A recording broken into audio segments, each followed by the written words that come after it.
Hi, everyone. Thank you for joining me today. I am Tracy Hulick, founder of Kidney Donor Athletes, and today KDA is presenting its very first episode in its new series called After the Gift. I hope you enjoy it.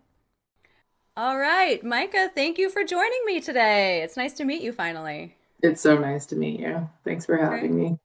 Yeah, of course. I'm excited. This is our very first episode of this new series called After the Gift Oh, because I feel love it. like I do too, right? I had this idea on a run and I thought, oh, that's a really good one. I think I got to do something with this. And the whole reason I was thinking about this is now that KDA is 8 years old or so, there's lots of stories online now of different profiles and who people donated to and why and how their recovery was. But then the more I talk with people in this space, the more I find like some people really change after Oh donating in yeah. all these beautiful ways.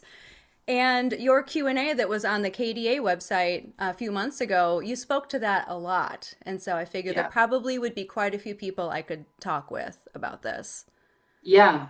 Honestly, like yeah, the surgery itself, the recovery, like that just feels like yeah, the tip of the iceberg, really. Yeah.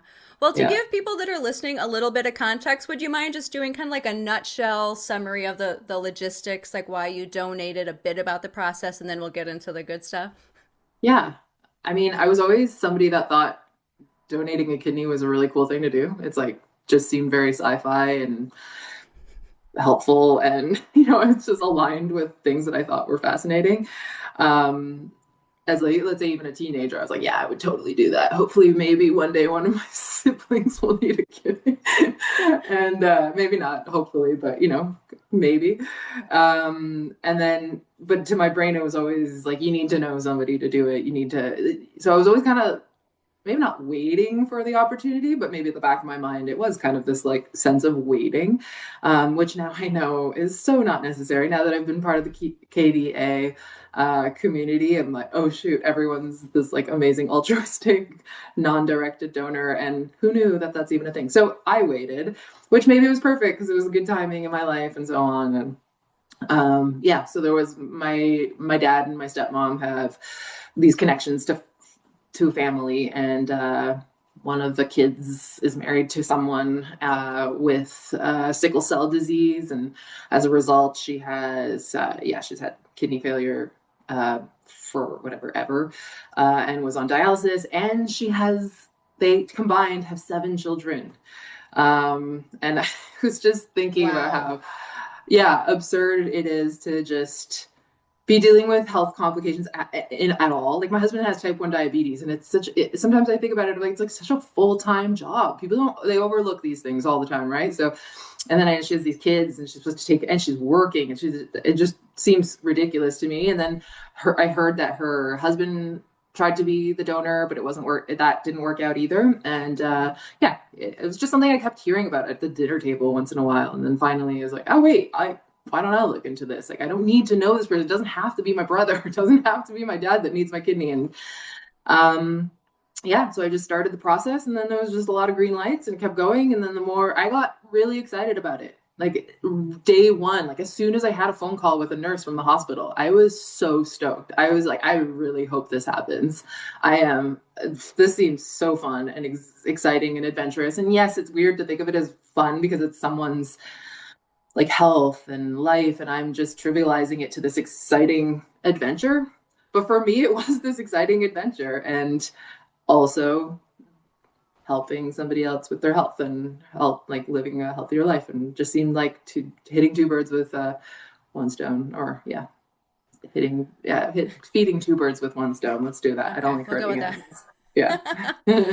So, when I think about you in this process, it's not often that I've heard someone say, oh, I talked with them and had these appointments and I got real stoked and I'm so excited. Like, is that just your approach to life in general, or was it something specific to donating that stoked that in you?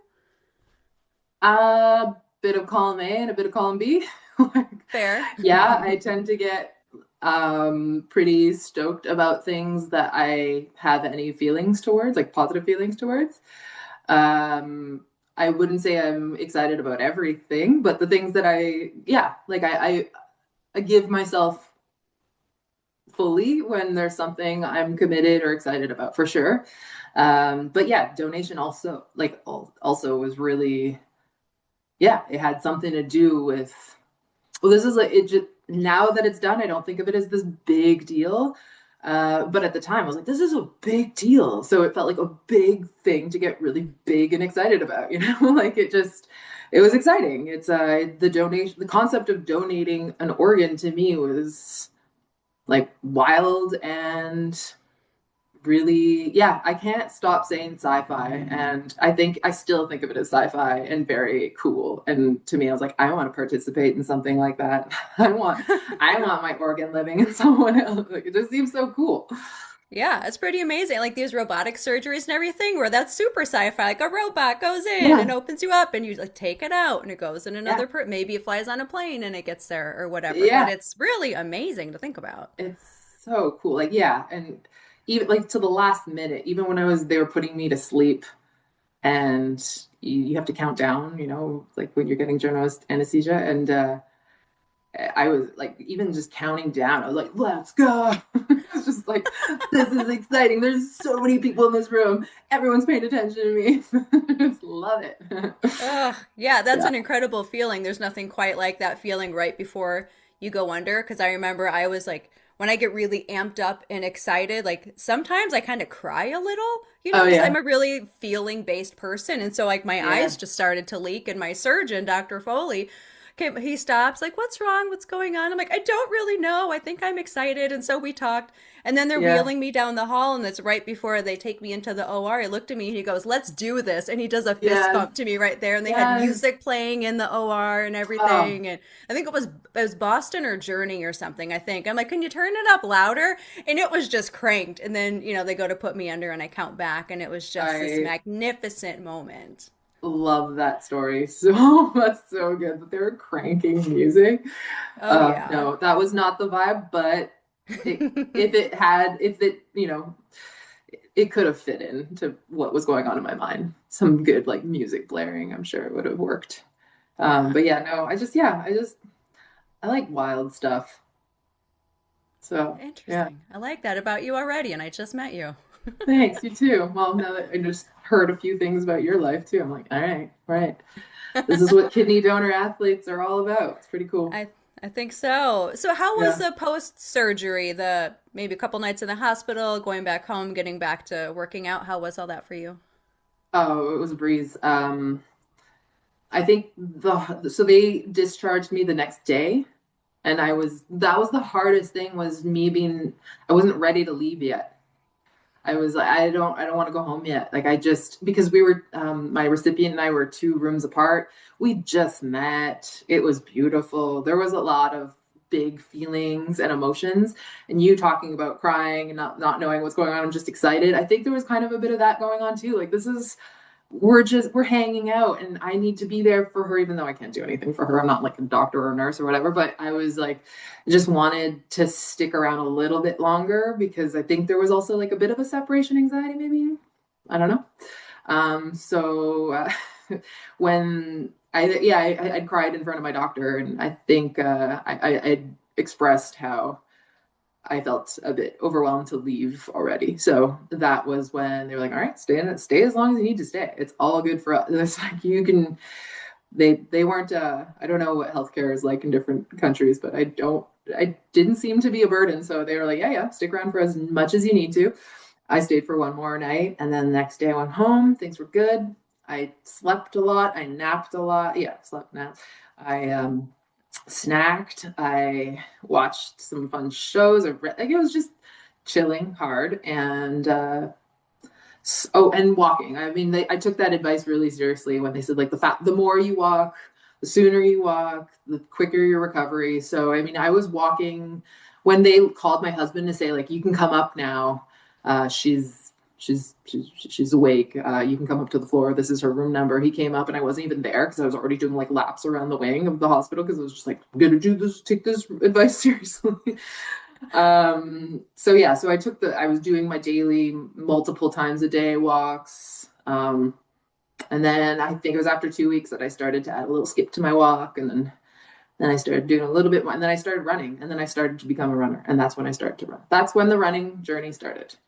Okay, so this is where I want to dive into is Yeah, that because it's not often I hear of donors who start a completely new athletic pursuit after donation. Usually it's this attachment to what they were doing before, and they're probably pretty type A about what they were doing before, and they just want to get back to doing basically the same thing just so they can feel yeah, like themselves again. But you started a whole new thing with running. yeah, So how did that yeah. come about? Well, I think a part of it was the okay, get back to walking, like taking the walking very seriously. And then once the walking felt comfortable, I was like, oh, I think I could start doing a little bit of run now. So I started to just do some running, but not knowing what running. I had no idea about what running really entails. Um, so I started just doing a little bit of what I thought was training for running a little bit here and there, going for a little 20-minute run, 30-minute run, not knowing how to anything about like pacing or efficiency or anything. And then I had a friend. Do you know the TSP, the Speed Project? It's an No. ultra relay from Los Angeles to Las Vegas through the Mojave Desert. Wow. So I had a friend who started a team and was like looking for people to join her in to be part of her relay team to for TSP. And she was a crew for TSP the year before, so I'd seen some of her, Instagram stories, and I remember thinking, "Oh, that's sick! Like, I really want adventures in life. I want to do stuff like that." And yeah, and then she was looking for people to either crew or run, and I said, "I want to be part of this. Sign me up. I want to be in this team." And she's like, "Do you want to run or crew?" And then I was like, "Run. Yeah, sure, run. Why not? I'll Nice. run." And then I hired a coach because that's when you're like, I kind of probably need to know what I'm doing. I just Smart. signed up to run across the desert, and I live in Montreal and have no experience really running. So, other than like high school track. Wow. So And what that's was how it that all like? I started. mean, like the training, because I wonder, I mean, so this is a brand new pursuit with your body. You're now doing it with one kidney. I'm inferring from what you're saying that you had maybe more respect for your body or just reverence for what your body can do while you're really learning how to run these longer distances in these different conditions. Can you talk about that a little bit or what that was like? Yeah. So wait, your question is, Just the experience of now training for this first real running event with this kind of newer relationship with your body now that you're one kidney, you've been through that experience. What was that like for you? yeah, I think there was a part of me that was just like I just trusted my body in a different way. Um, Not because it's invincible. Obviously, anything can happen to me. Life is life. But because it's like I'd seen some levels of like generosity and resilience and grit. So from that whole experience. So I think there was a part of me that was like, oh, I can do a lot more with this. I don't know.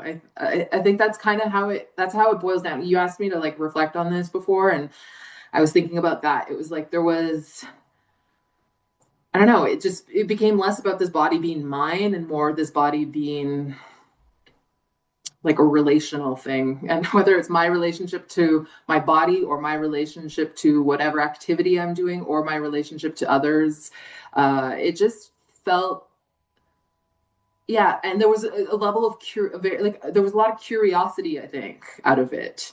I think I was very curious about uh yeah, if okay, well, if I can live with one kidney, which even when I was younger and wanted to give to be a kidney donor, and I thought that was a cool thing to do, I still had this idea of what that meant and like what afterlife looked like. Um, and then I found as I was getting ready to donate a kidney, realize okay, people live like super normal lives. It's actually not going to be any big deal in that sense. So then I think a part of me was like, okay, if that's something that people can do, what else can people, including me, because I'm a people, what else can this body do? What else do I got in stock here? So I think yeah, it really tapped into the thrill seeker in me that I didn't necessarily know I had in the past. Like I don't think I knew that I was a bit of a thrill seeker, I guess, until I donated my kidney and started this running journey. Um yeah. And it was yeah, so now it's almost like in September it'll be 3 years that I've been like committed training and being uh a runner person. And I think every month or every couple of months, I have these moments of being like, holy crap, there's so much more inside me. There's so much more. And it's not just about running, it's not about the physical experience. It's about this relationship that I have to myself with like giving and discomfort. And I don't know, it is really hard to explain, but it really, something in me is really different. Yeah, and it's I'm sure it's probably hard to talk about, like one of those ineffable things, and we're trying to put words to these things so Yeah, people can get a little more access to what that feels like. I think for sure. I had a similar experience. So I was running, it was my second ultra that I trained for post donation. It was a 100-kilometer trail race outside of Denver in the Front Range there. And I also was just doing more self work. I was getting into Joe Dispenza, these different things, and like really broadening like how I defined myself and my identity. And so I'm going through this training for this 100K, and I noticed that my internal narrative had shifted. And no longer was I like, come on, come on, because sometimes I would, because I always run alone. I prefer to run solo. And I would Yeah, sometimes would almost like kind of demand of myself more if I wasn't performing what I wanted. And instead, I realized without trying, my narrative had shifted to being more like, thank you, body, for doing this. Thank you, feet, for taking me everywhere I've wanted to go. Thank you, yeah, legs, for pulling me up this mountain right now. It yeah, was it felt so much more like a partnership, like with deep yeah, reverence of like, look at everything you do. Like the least I can do when I'm out here and it's 95 and it's sunny and we're 25 miles in and we got 15 more to go. Like, the least I can do is be grateful because my body's let yeah, me do everything I've wanted to do, including donate a kidney. And it was just yeah, so different. I felt like I was out there with like another me, or I don't know. It was like a partnered yeah, effort. What was so different than just like grind and demand of myself and, you know, be almost like a drill sergeant of myself. Like that narrative was gone. It was so beautiful to have that shift after donating. that's awesome. I love that you have that comparison with regards to running. Like you could see that change in, and for me, running was new, so I don't really have that A B kind of comparison, but I do in a sense that like I have my A, which was non-runner, B invested fully into the sport that I'm very mediocre at, like as though it's my full-time job. And yeah, it I can see that. But I also see that with myself. Even a few things you just said resonated with me. It's like, thank you, yeah, thank you. What you just did that, and you're getting better at that, and you have one kidney. That is cool. That's pretty cool. And then you're like, I just did this, and I started running in my like later 30s. That's cool. Like, you just start thinking of this and like you're like, yeah, I'm doing this and I I'm connecting with myself in such a loving way. Like to me, my training is showing me how much I love myself, that's what this is all about. Really, I'm just like, you're dedicating so much of yourself to this thing that truly means so much to you. And it's just highlighting to me how yeah, like how, yeah, I think it's just highlighting to me that I've overcome a lot of less lovely feelings towards myself. And I think I've had, we all have our histories. We all have probably, I don't know many people that don't have some kind of trauma. And I think a part of me is just taking care of the little kid that was me once upon a time, but that is still me. It's the adult me, but still the kid me all at once. And I am giving it everything. I'm giving myself it, giving Micah everything she needs to, yeah, feel good about this thing she really wants to be doing and loves to see herself getting better at. And it just feels like I'm just generous with myself because I'm doing this. So some people might see this like, oh, that's so type A. You're so strict about your training or this and that. But I'm like, it's not. It's really just like big gifts. It's like I'm just spoiling myself. That's what this is. Yeah, it's a big Yeah. loving act to do it the Yeah. way that you're doing it, it sounds like. Yeah. Oh. And I think that this is new since, yeah, you donate your kidney. It's a big loving act. And like it's a fun, exciting thing as well. But it's also a loving act to someone else, but to myself as well. And then yeah, and then you start running and you start taking this thing really, really seriously. And it's just this other big, loving act. And then it's like, oh, wait, I love doing things that are big, loving acts. That's my work. That's my general philosophy. I mean, that's why I'm vegan. Like, those are, yeah, this is just, it all ties together and it makes me feel really good. Ugh. It's like this all just sounds like the recipe for a very fulfilling life, is how it sounds to me. That's what I'm trying, that's what I'm aiming for. And that's what it's feeling like. Yeah. Hmm, how amazing. And the way you put that, that there's these other facets of your life that are big loving acts as well. And this is just another one that's in the same realm of those things. It's just, it's beautiful the way that you put that. And it really speaks to the kind of life that you're here to lead and that you want to lead. And it makes me even more grateful that you're here talking with me about this. Then whoever sees this is probably going to be touched and have goosebumps like what I have right now. Because I'm thinking, wow, Mhm. what a hell of a human. What a great thing to be talking about. I mean, I feel like this is more of what the world needs is these people that are loving in big ways and in different ways and deeply enjoying it at the same time. Because it sounds like you have deep enjoyment of all these things that Yeah. you're doing. Yeah. It's cool when those two things go together. Yeah. Loving acts and like absolute joy, or it's like, yeah, what What more else could is you ask there to for in do, life? honestly? Yeah, and I guess that's a big part of parenting for a lot of people. You know, it's a big loving act, and it's full of joy. I don't have kids, and this is my little way of yeah having that experience. Hmm.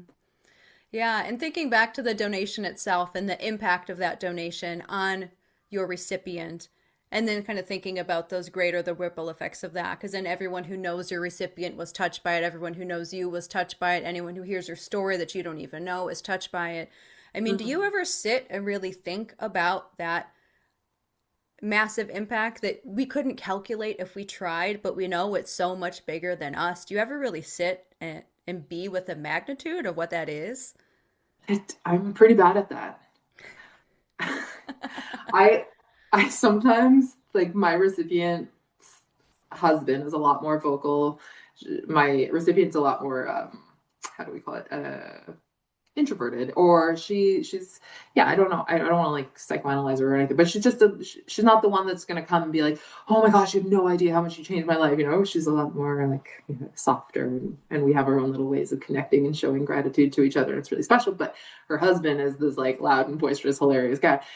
He's like, you have no idea, you've saved her, like you're our angel, like you changed everything, whatever. And I actually usually get kind of uncomfortable when, especially like I was at a barbecue at their house and like, this is our angel, and I was like, Ooh. stop. um and I think sometimes I actually don't believe him. Like this, you're what you're describing can't actually be true. Like I think you're exaggerating how much I actually helped. Like I don't believe that it could actually be that helpful, because but also I can't relate to being that sick. I've never had any serious health issues yet. Um, and so it is really hard for me to connect with that magnitude sometimes, because I've never been sick enough yet to know what it means to then think about like, oh, and then things could be a bit healthier, and let that how much that can change my life. So when they talk to me about how much I've changed their lives, there's a part of me that's like, I feel like they're just saying that to make me feel good, you know. I don't know. Like, but it probably is. And right now, you just asked me if I sit with it ever, and I'm like, probably not enough, or not. No, I don't know. Maybe I can't. I don't.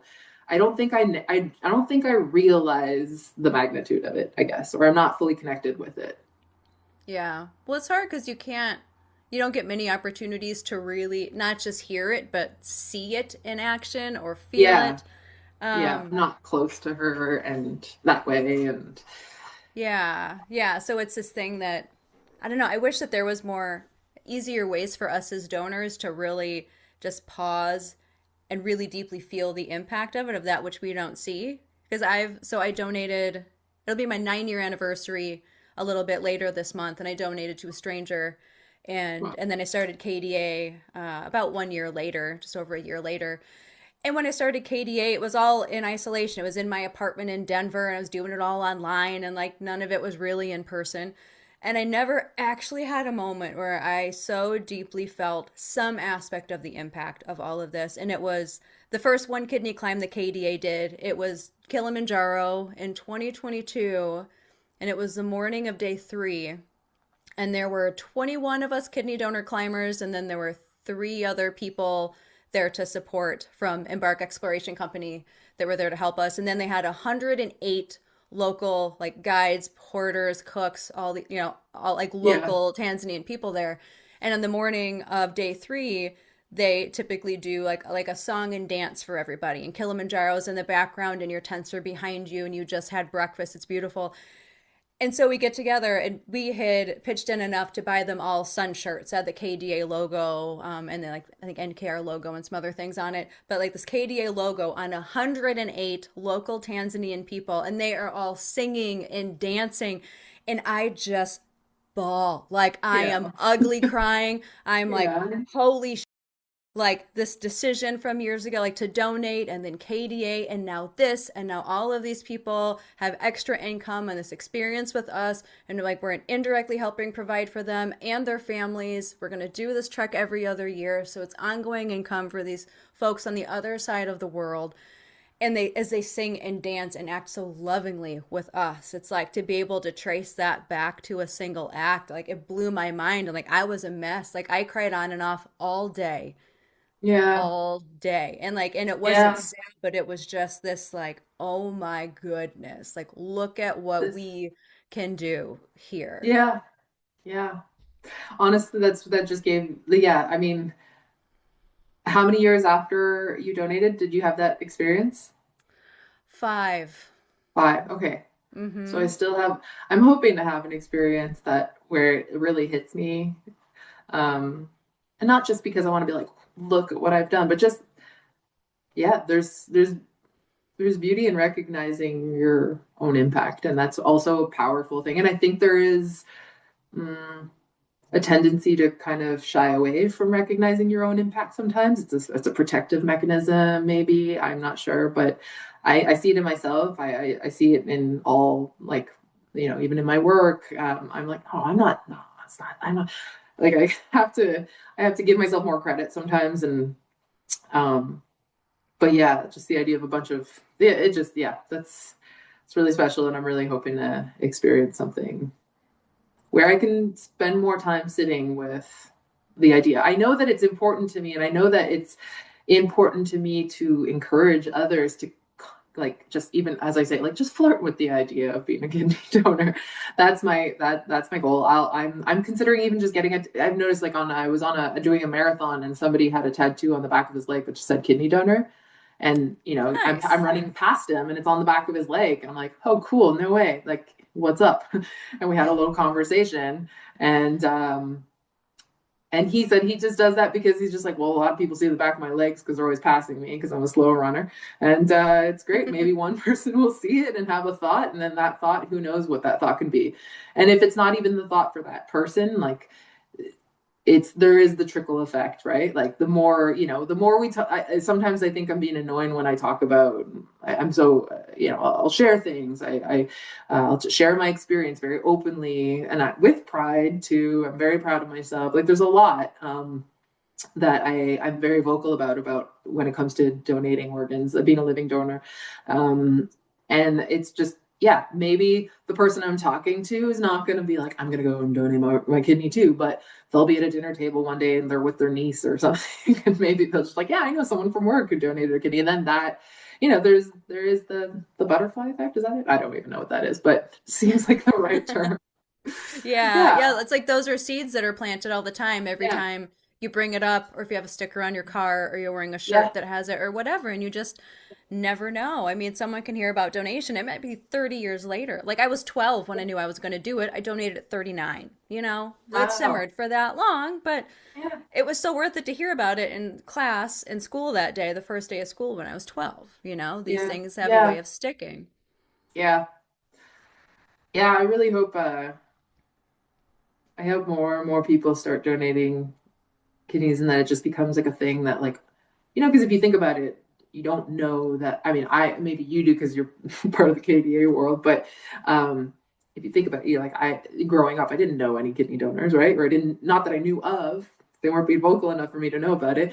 And it would be really cool if it was a thing where it's like, every person knows or has like met somebody who's been a donor, or every person knows, oh, a friend of a friend, or this. It just be really lovely if it became more common. It's such a special thing. It's so Mm-hmm. special. And here I am sitting with it because you asked me that question. Ah, mission accomplished. Yeah.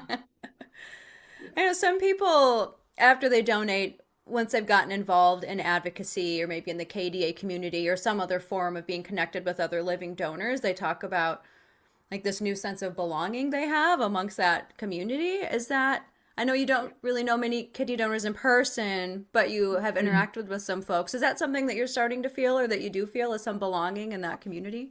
Yeah, and even if that sense of belonging is virtual, it's real, it's meaningful. It's not it doesn't feel superficial in the way, social media often can. When you meet another kidney donor, even if it's online, I think there is like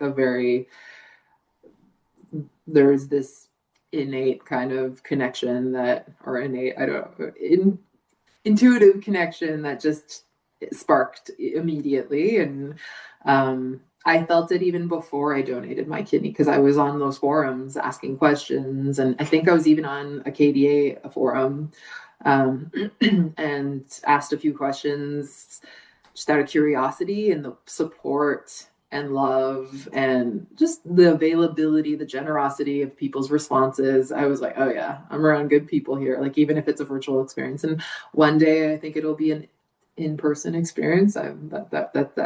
That's the goal. That's the dream. Um, and yeah, there's just, we said this before. Like, how could it not be? How could it not be a special community? Like, how can I think I had. It's just the funny little story is that like when I was donating my kidney, I at the time I didn't have an employer. I was a travailleur, is that the French word? Autonomous worker. I don't know. Like I was working independently, and so I did a little like GoFundMe to help me pay for some of the what I would have been making during the time of my recovery, and just did a quick, and it was really quick. Everyone was like, "Yeah, of course," and they donated perfect amount of money in perfect amount of time. It was great, and as a result, that's when I first became open about it. Like that's when, like, you make a post and you're putting yourself out there and you're doing a GoFundMe, then like that's your first public moment about being a kidney donor. And there was so much love and support, and just people expressing a lot of admiration and support, and it feels good, of course, right? Like you're just like, oh, I'm getting this attention about this thing, and I like it. And then I had a moment where I was telling my husband, I was like, what if I'm just doing this because I'm an egotistical maniac and I just love the attention? Or I was like, or if I'm a narcissist or something, And then my husband was like, well, then we need a lot more narcissists in the world. Like, he Great was just like, answer. yeah, he was like, then we need more of you. We need more egotistical maniacs. If that's like, then because you guys are doing great things. Um, so I don't know where that thought came from, but it it felt like it fit in somewhere as to what we I'm were sure it talking did. about. Yeah. Oh gosh, these are such fantastic stories. I'm having such a good time. Same. Um, so I think about the way you talk about running and how you got into running post donation and as you're running these miles and getting used to this new thing, you put in your Q&A on the website that you see so many more possibilities now. Like the version of you maybe before donation didn't quite see so many possibilities, but now with this and these new things that you're doing and the thrill seeker in you is like fully thriving. Like are there other things that you have started to try that are new to you, or do you have some dreams that you're simmering on that you want to create because now you feel like it's more of a possibility to do those things? Yeah. I mean, every like race season, even though there's only been a few, like so far it feels like I'm constantly like raising the bar as to, like I'm new to trail running now, and that seems like a whole new sport. Like It's a whole new obviously world, yeah. about that. It's a whole new world, and it's a whole new physical experience, that's for sure. I'm like, oh yeah, this is not first like this is not at all what I feel like I've started training for a new sport. And yeah, just elevation in general is my yeah, it taps into my fear zone. I like my yeah, my pain cave, I guess, and I'm you know, I'm pushing myself more towards that kind of psychological danger. And with that, of course, I did my first 22 trail like trail race last weekend, and then the next day I did a 10K road race. And the fact that I did those like back to back to me is just like, whoa, I did that. And then I PB'd my 10K, and I was just like, this is cool. Like you're doing like two Solid. things in like one weekend, right? You're pushing. It's great. And then in June, I'm doing a 50K with my brother and his partner out west, actually in Whistler, BC.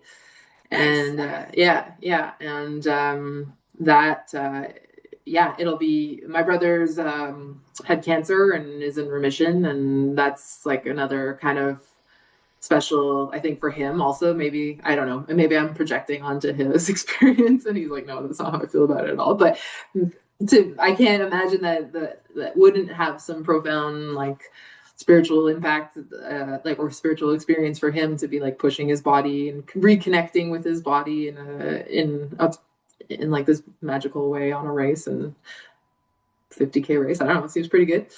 And yeah, so those are like each. It just feels like I'm just like pushing a little bit more and more. Um, I do have dreams to keep pushing the bar and just see how what like you know when distance running apparently turns into like less about running and more about like problem solving and how you cope with like pain and all and like yeah just the logistics like the internal like logistics of survival. As I kind of want to go there. That's a dream, but it does feel like it requires a lot of time and money, and that's another thing that I'm trying to balance in life. But yeah, is it a dream for sure? That's where I'm hoping to head. Okay. I Yeah, love that for you. I noticed in your Instagram story yesterday you posted a thing from the Cocodona 250, that female outright winner. I mean, I just get goosebumps a lot talking to you apparently, but I just got him again just thinking about her and what she yeah, did and what that does for like women's running and women's sports. I mean, how did that yeah, feel to you to be like, at a distance, but a witness to something like that? yeah. It's cool because it's like I don't. Yeah, that was sick. Exactly. That was just so cool. She's badass. And her story is really cool too. Rachel Entrikin, I think that's anyways. Mm. Yeah, she's just really that was the yeah, I knew she's new to me, like since she won Cocodana. So that's all news to me. But yeah, I would say that was really cool just because that's when people started like I start, you know, your feed just becomes nothing but talking about ultra distances, like ultra endurance experiences. And there's yeah, since that, which happened last weekend, there's a lot of discussion about female bodied individuals and yeah, like when it's no longer about running. So it's no longer this like gendered experience. It's about how much pain, like what is your pain threshold, what is your, and not like in this like, oh, I can endure pain, like I'm so tough, but just in this, I can, because I want this and I'm enjoying this, I can also like, I can figure this out, you know. And that there is maybe some, this is a place and a sport for women that where women actually do have a have or female bodied people have this leg up. It seems like there's that possibility if we just put more investment towards women in sports in these kinds of sports and we put more money and attention into like it could go we could go somewhere with it. I'm not saying I'm gonna go, I'm not gonna be that guy, but You I'll never be know. you never know. But yeah, no, it definitely yeah, and again, it all just connects to me to with being a kidney donor again. It's just like we can do a lot of cool stuff. There's the Yeah, human body can do some really, really cool things, and apparently the female human body can do some really cool things too. it I really mean, can. yeah, Yeah. yeah. Like I So I look don't, at, yeah, oh, go ahead. it's just really inspiring. Yeah. Yeah. Along the lines of what you were saying, I see these female athletes and just how resilient we are and how in these space like think about like cocodona and all the how long it is and how much can go wrong and how much you have to endure, not even just physically but in your own psychology. And I Yeah. really feel like women, I think we're especially suited to be very resilient in that way. And that's not to like throw Yeah. shade at the men out there, but I think No. there's just something about it. But then I also intersecting that with being a kidney donor, I feel like I have a lot more resilience and grit because of going through that process. And it Yeah. definitely comes into like my athletics and my running and my distance hiking and stuff like that. I mean, do you feel that way about your experience? Yeah. I mean, yeah, for sure. I feel like it's the experience of being a kidney donor is what's getting that what got me through the trail race last week, my first trail race. It's what got me to the finish line. And like, yeah, my hips were burning, like my glutes and my hips were just burning. And I was just like, yeah, whatever. You gave a kidney, who cares? You could do this. It's like, you'll get through this. You got through. You got this. Yeah. It for sure leads my path, for sure. Yeah, Ugh. it's really exciting. I just feel like it just opened a door to so many exciting opportunity like potentials, and those they're exponential. They're just like I just feel like I opened up a part of my brain that I was just like, you could do anything, Micah. Like, obviously be realistic about your financial situation, but other than that, like, the world is your little oyster. Ugh. Yeah. That is such a great way to put it. And I think that's a great thing for us to end on. And it just really speaks to everything that you've shared in our time together. And I'm just so grateful there's people like you that trusted your gut and your interest and you donated and you've opened yourself up to so many things and you're living this rich, vibrant, interesting, athletic life post donation. And I'm so glad you're a part of the KDA community and that you're willing to do this today.